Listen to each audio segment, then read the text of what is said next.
Hi நண்பா, உங்களுக்கு நான் உங்களை அண்ணனுக்கு சினிமா சினிமா விஷயத்தில் ஏற்றம் முதல் இறக்கப்பட எல்லாத்தையும் அலசி அறிவு அதே நேரத்தில் வழக்கம் போல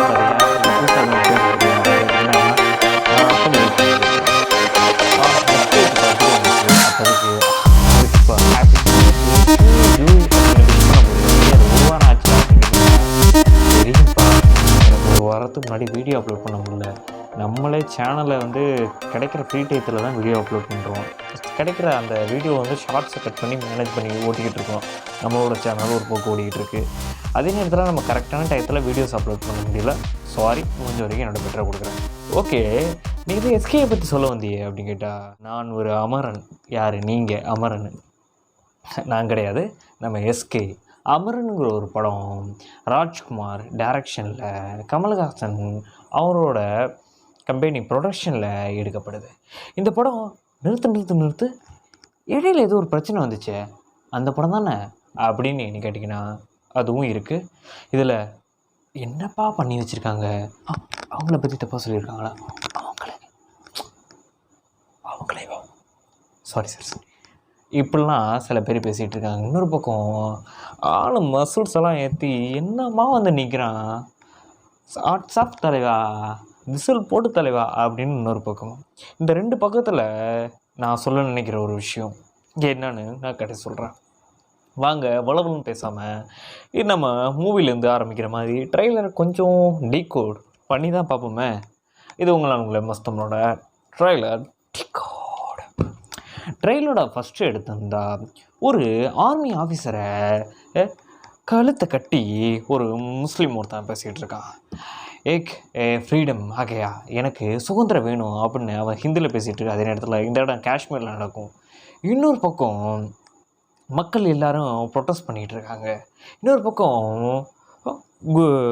ஒரு ஜீப்பை நிறைய பேர் சுட்டுட்டு இருக்காங்க. அதில் சிவகார்த்தியனோட வாய்ஸ் வரும். இந்தியன் ஆர்மி பட்டாலியன் காஷ்மீருக்கு 20,000 சோல்ஜரை ஒதுக்கியிருக்கு.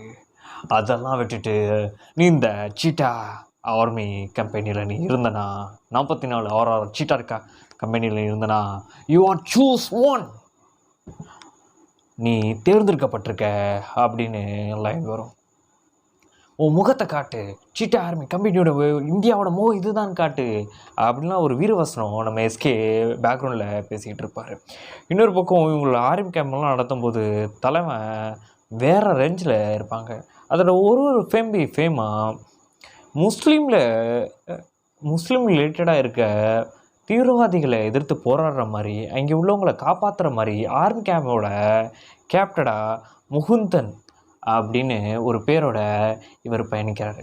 கடைசியில் தலைமை ஒரு கன்னை எடுத்து வச்சோடனே இது ஒரு நிமிஷம் தான் டக்குன்னு முடிஞ்சிடும். சரி, இதெல்லாம் ஒரு பக்கம் இருக்க, அப்பு இது உண்மையாப்பு அப்படின்னு நீங்கள் என்னை கேட்டிங்கன்னா, என்னடா வித்தியாசமாக ஸ்லாங் ட்ரை பண்ணுறீங்க அப்படின்னா சும்மா ட்ரை பண்ணுவோம். உண்மையாப்பு அப்படின்னு கேட்டிங்கன்னா உண்மைதான். 2014 முகுந்தன் வரதராஜ் நம்ம தாமிரபரணியை சேர்ந்த ஒரு கமாண்டர் தான். அவரோட வீர வாழ்க்கையை அடிப்படையாக வச்சு இந்த படம் எடுக்கப்படுது. முகுந்தன் வரதராஜ் நம்ம தமிழ்நாட்டை சேர்ந்தவர். அவங்களோட இன்ஸ்பைரிங் பண்ணி இந்த படம் எடுக்கிறது ரொம்ப ரொம்ப சந்தோஷம். அவரோட நடந்தது அன்றைக்கி காஷ்மீரில் நடந்த பிரச்சனைகளை வச்சு அவர் எப்படி நிறைய பேரை காப்பாற்றினார், அதில் எப்படி அவர் இந்த நாட்டுக்காக உயிர் தியாகம் பண்ணார் அப்படிங்கிறத வச்சு இந்த கதை நகருது அப்படின்னு இன்னொரு பக்கம் சொல்கிறாங்க. இது ஒரு பக்கம் இருக்க, இன்னொரு பக்கம் இங்கிட்ட ஒரு கேங்குன்னு நான் சொன்னல. இப்போது விசில் போடு கேங்கிட்ட வரலாம். ரொம்ப நாள் கழித்து நான் ஒரு எஸ்கே ஃபேன் தான், அது உங்களுக்கும் தெரியும். எங்களுக்கு எப்படா தெரியும் நீ சொன்னீங்க அப்படின்னு கேட்டிங்கன்னா ஜஸ்ட்டாக பண்ணிங்க தான் கைஸ். இந்த வீடியோ பார்க்குறவங்க எஸ்கே ஃபேனாக இருக்கலாம், இல்லை வேறு யார் ஃபேனாக கூட இருக்கலாம். நம்ம தனுஷ் ஃபேனு ஏற்கனவே நம்ம சொல்லியிருக்கோம், இருந்தாலும் சொல்கிறேன்.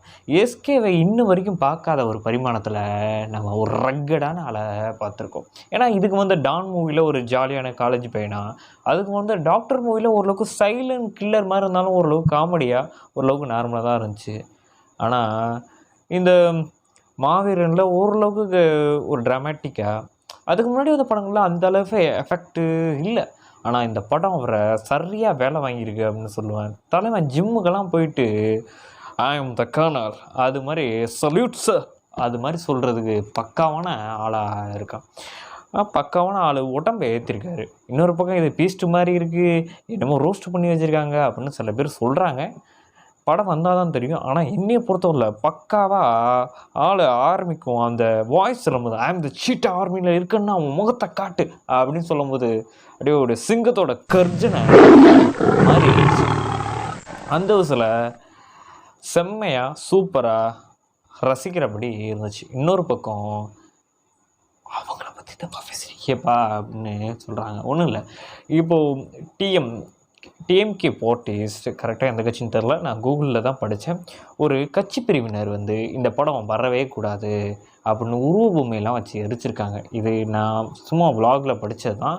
உண்மை என்னென்னு இங்கே நடந்தவங்களுக்கு பொறுத்து தான் தெரியும். இன்னொரு பக்கம் இந்த படம் வரவே கூடாது, இது முஸ்லீம் ரிலேட்டடான பிரச்சனையை கொடுக்குது, முஸ்லீமை தப்பாக சொல்லுது அப்படின்னு சொல்லியிருக்காங்க. அதுக்கு நான் என்ன சொல்கிறேன்னா, இது நடந்த ஒரு விஷயத்தை வச்சு தான் சொல்கிறாங்க. இவங்களாம் ஒன்று க்ரியேட் பண்ணி புதுசாக எதுவும் சேர்க்கல, அதை இன்ஸ்பைரிங் பண்ணி கொஞ்சம் கற்பனைகள் சேர்த்து தான் ஒரு படம் உருவாகுது. அதில் சில விஷயம் தப்புன்னு காட்டுறதுக்கு கண்டிப்பாக அப்படி காட்டி தான் ஆகணும். ஏன்னா ஆர்மி கேம்ப்ஸே காப்பாற்றுறது ஒருத்தவங்க. இப்போ ஜம்மு காஷ்மீரில் பிரச்சனை நடக்குதுன்னா முஸ்லீமே கொள்கிறான். கெட்டவன் எல்லாத்துலேயும் கெட்டவன் தான். அவன் இந்த மதத்தினால நல்லவன், இந்த மதத்தை குறிப்பிட்டு தாக்குறவங்க யாரும் இல்லை. தப்பு யார் செஞ்சாலும் தப்பு தான். அது இன்னொருத்தன் உயிரை குடிக்குதுன்னா கண்டிப்பாக அதை காலி பண்ணி தான் ஆகணும். அதனால இந்த முகுந்த் வரதராஜ் அவரோட வாழ்க்கை வரலாறை மையப்படுத்தி அவர்கள் என்ன நடந்துச்சோ, அவர் என்ன பண்ணாரோ அதை ஓரளவுக்கு டாப்பிக்காக எடுத்து அதை இன்ஸ்பைரிங்காக எடுத்து இந்த படம் நகருது. அதனால் அது முஸ்லீம் ரிலேட்டடான தீவிரவாதிகளுக்கு ரிலேட்டடான இவர் போராட்டம் இருந்துச்சு. அதை தான் முகுந்த் வரதராஜ் பண்ணார். அதில் முகுந்த் அப்படி ஒரு கமாண்டராக இது முஸ்லீம் ரிலேட்டடானதாக வருது. ஆனால் இது உயர்வு தாழ்வு இதை மட்டப்படுத்துறது அந்த ட்ரைலரையும் எதுவும் குறிப்பிடப்படலை. அதில் ஏற்கனவே உள்ள விஷயத்த காட்டுறாங்க, அவ்வளோதான். ஒரு படங்கிறதே ஃபேண்டசி தான். சில மசாலாவுக்காக கூட பண்ணலாம். ஆனால் இன்னும் இது தப்பு சரின்னு சொல்கிறதுக்குன்னே சில பேர் சொல்லுவாங்க. அது மாதிரி சில கட்சி குறிப்பிட்டு நான் யாரையும் சொல்லலை, ஒரு சில பேர் சொல்லிக்கிட்டு இருக்காங்க. இது ஒரு பக்கம் இருக்க, இதுவே இந்த படத்துக்கு ஒரு ப்ரொமோஷனாகவே இருக்கும். ஏன்னா நம்ம லியோ படம் நான் ரெடி தான் வர்றவா, இதில் தப்பான ரிலீக்ஸ் போட்டிருக்காங்க அப்படின்னா அதை சென்சாரில் கடைசியில் கட் பண்ணிட்டாங்க. இருந்தாலும் அந்த பாட்டுக்கு அதான் நம்ப முடியாத அளவுக்கு ப்ரொமோஷனாக இருந்துச்சு. அதே மாதிரி இந்த படத்துக்கும் இது சரியான ப்ரொமோஷனாக இருக்கும்னு என்னோட கெஸ்ஸிங். உங்களுக்கு என்ன மறக்காமல் தோணுது மறக்காமல் கமெண்ட்டில் போடுங்க. சரி, நிறுத்து. இந்த படம் எப்படி இருக்குன்னு நீ நினைக்கிற அதை மட்டும் சொல்லிட்டு வீடியோக்கு ஒரு டாட்டா பை காட்டுறா அப்படின்னா, இது பெருசாக நான் இது வரைக்கும் பார்க்கவே பார்க்காதது அமேசிங் வித்தியாசமாக அப்படிலாம் கிடையாது. நம்ம இன்ன வரைக்கும் பார்த்த ஒரு வரைக்கும் ட்ராமாட்டிக்கல் ஒரு சுதந்திரம் ஒரு சர்வைவல் ஸ்டோரியாக தான் இருக்கும். ஒரு கமாண்டர் எப்படி போய் அந்த தீவிரவாதிகிட்டேருந்து மக்களை காப்பாற்றுறாங்க. அதில் இவர் இந்த கமாண்டர் மாட்டிக்கிற மாதிரி இருக்கலாம், மேபி அந்த சோல்ஜர்ஸ் யாராச்சும் மாட்டிக்கிற மாதிரி இருக்கலாம். எப்படி தான் இந்தியாவுக்காக போராடுறாங்க, இவங்களுக்குள்ளே நடக்கிறது, இந்த கமாண்டர் பின்னாடி இருக்க ஒரு லவ், அவங்களுக்குள்ளே நடக்கிறது, அவங்க ஃபேமிலிக்குள்ளே நடக்கிற ஒரு பிரச்சனை, அதை எப்படி பாதுகாக்கிற, நாடா குடும்பமா ரெண்டுக்கும் உழைக்கிறோமா அப்படிங்கிற ஒரு கதை கூட நகரலாம். இது ஏற்கனவே உள்ளது. இப்போ இவங்க ஆர்மி கேம்ப்லேயே ஒரு ஸ்பை கூட இருக்கலாம். இதெல்லாம் என்னோட நான் இன்ஸ்பைரிங் சொல்ல, என்னோட இமேஜினேஷன். வெல் கைஸ், மறக்காமல் வீடியோ சப்ஸ்கிரைப் பண்ணிடுங்க. அந்த பட்டனை அமைக்கி விட்டிங்கன்னா ஃபேமிலி கொஞ்சம் பெருசாகும். என்னடா இடையில ஏதோ சிக்னல் கட் ஆனிச்சே அப்படின்னு கேட்டிங்கன்னா, அது சின்னதாக என்னோடய ரூமில் பவர் கட் ஆகிருச்சு. கொஞ்சம் நம்ம சேனலில் சில பல விஷயங்கள் ஏறக்குறையாக இருக்கும், மறக்காமல் அட்ஜஸ்ட் பண்ணிக்கோங்க. கதையை என்னடா கடைசி வரைக்கும் சொல்லலை அப்படின்னு கேட்டிங்கன்னா, அதை படம் வந்தோடனே முழுசாக சந்திப்போம். இது ஒன்லைனில் நம்ம சொல்லி முடிக்கணும்னா, ஒரு விடுதலை போராட்டம், ஒரு தீவிரவாதிகள்கிட்டருந்து மக்களை காப்பாற்றுற ஒரு கமாண்டருக்கு சுற்றி நடக்கிற ஒரு கதை, ஒரு இந்திய சோல்ஜரை சுற்றி நடக்கிற கதை. இது ஒரு ரியல் கதை. அதை மட்டும் நீங்கள் மறக்காதீங்க. மறக்காமல் இந்த படம் வந்தால் கண்டிப்பாக பார்ப்போம். வெறித்தனமாக வெயிட் பண்ணுறேன். தேங்க் ஃபார் வாட்சிங் நண்பா. Love you guys. சப்ஸ்கிரைப் பண்ண தட்டி விடுங்கப்பா.